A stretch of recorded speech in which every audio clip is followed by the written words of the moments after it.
One of the most important research institutes in the world is the RAND Corporation.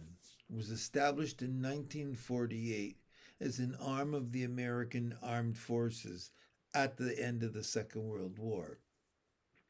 It was established to collect information and provide research information to support the growth of the American way of life and the defense of Europe and all of the other economic and political goals that the United States had at the end of the Second World War. And we all know that the United States was on an arc of power from the end of the Second World War until the end of the 20th century because of the nature of the way the chips fell at the end of the war.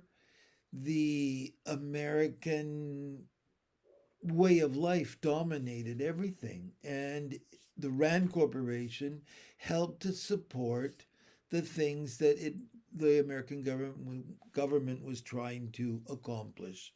So it's important that last week the Rand Corporation released a report that talked about fighting truth decay. You have to look at that headline carefully because when you look at it quickly, you think of tooth decay, but it's truth decay. They studied very carefully all of the ways in which social media and the internet have corrupted the concept of what truth is. And really, what's happening today around the world, and I don't need to go into that, I don't wish to go into that because it's beyond the area that I want to cover. But from the beginning of the use of the internet, there were those who cautioned teachers to think about the kinds of sites they were going to with their students because even back when I was first using the internet in the 80s, we're talking about we're talking about 40 years ago. Even back then, there were things that were apparent that were danger signals. For instance, the Seagram Corporation kept a website that included on its site games children could play that would enhance their understanding of alcohol and that it was out there. They made it fun to find out about drinking, which set off some bells and whistles around the country, around the world actually. I remember when I was teaching teachers about the use of the internet, and we were still talking about Windows 95. So if you're watching this video, you know how long ago Windows 95 was important. And telling teachers at the time that if somebody did a search in Google, that was also when Google was brand new, if they did a search for information, the websites that came up first were the ones that people went to most often. And if they did a search on the Holocaust, they would come up with websites that were in the business of trying to persuade people that the Holocaust did not exist, which obviously is untruthful. And there were all kinds of examples that were given way back 40 years ago. And so, what we would do is we would teach teachers how it was important that students included learning about media literacy, understanding that whatever we read, there was bias in the reading of it. There was a question of truth and untruth. There was the question of point of view. And I could go on, but that's not important either, because you can go to websites and find out further the information that I'm referring to. But we knew even then that at the end of the day, it's me, the user, and the computer that I'm sitting in front of right now. It's a laptop, but I'm sitting in front of a computer. And that if I'm reading something and I really don't have an understanding of the fact that there is knowledge and comprehension and truth and bias and point of view, then I could read something that is totally false and assume because it was on the internet that it must be true.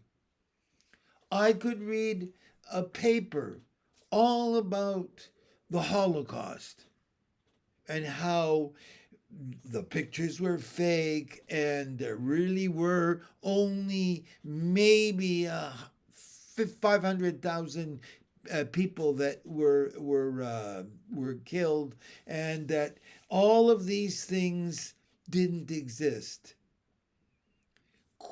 Challenging somebody to wonder whether there is truth or bias or point of view or whatever.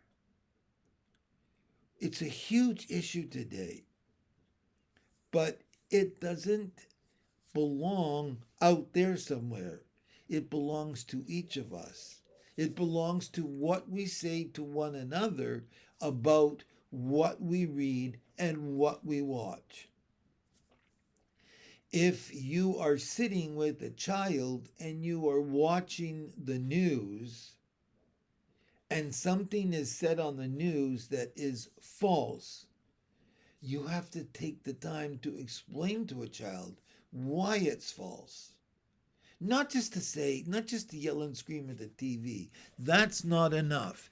Every one of us has an obligation to help every other one of us see that there are things being written and said that aren't true and stretch comprehension totally. This weekend, of course, it's all about one of the American congresswomen, and she's suggesting that the forest fires that happened last year in California were started on purpose by a special laser beam that Israel used. As if the state of Israel would want to use a spacecraft and direct a laser to start a forest fire and then have to defend itself if something happened. Why would anybody do that? Why would any country go about trying to start a forest fire in another country, even if they had the technology? It beggars understanding why somebody would want to do or say that. The same thing that now people are suggesting that 9/11 didn't happen the way it happened. It was a plot by nefarious organizations and countries carried out on the United States. We've all watched movies that imply that there is evil in the world and that evil will take every chance it gets to cause damage.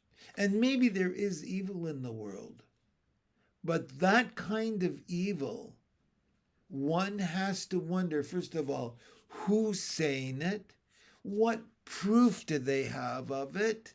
Where else does it appear? And so on.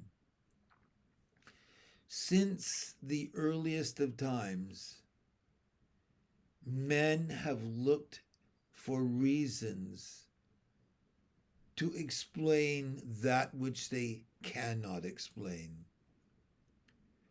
I used to teach about fairy tales and why the native peoples of America had these fairy tales, why the skunk has a scent, and why the porcupine has quills, and why the sun sets and the moon rises. Where does it come from? Imagine hundreds of thousands of years ago, and cavemen, because there were cavemen, and they didn't know anything. They had no knowledge of the world. All they knew was what they could sense. And if they saw the sun rise and then set, and the moon come out, they had to have a way of understanding it. So they made up stories. As we've learned more about the world around us, we have learned how those stories began and how now we use other stories to explain them. Stories based on science. But that doesn't mean that there aren't still people who don't want to do any research, who don't want to do any reading, who very easily say, oh yeah, it's because of this or that or somebody else. We, all of us, have to understand we have to educate ourselves. We have to make sure we spend time in every grade, in every classroom, with every group of students. Time to think about the point of view of an article. Who's writing it? And do they have an agenda? Even if we're not completely right about it, we need to get people to question what they read. We need to get people to question what they see and what they hear. Because that's the only way we're going to find that sweet spot in our future where we can trust one another and understand that we have more important things to deal with than fighting off non-true or biased or faulty points of view. Technology makes it that much easier to spread stories, like gossip, like the old game you played with telephone.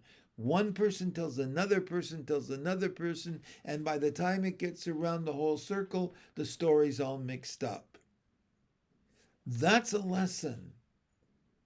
We have to be careful about what we say and who we say it to and why we say it and who we might hurt. The RAND Corporation does a service by pointing out to us the problem with truth decay.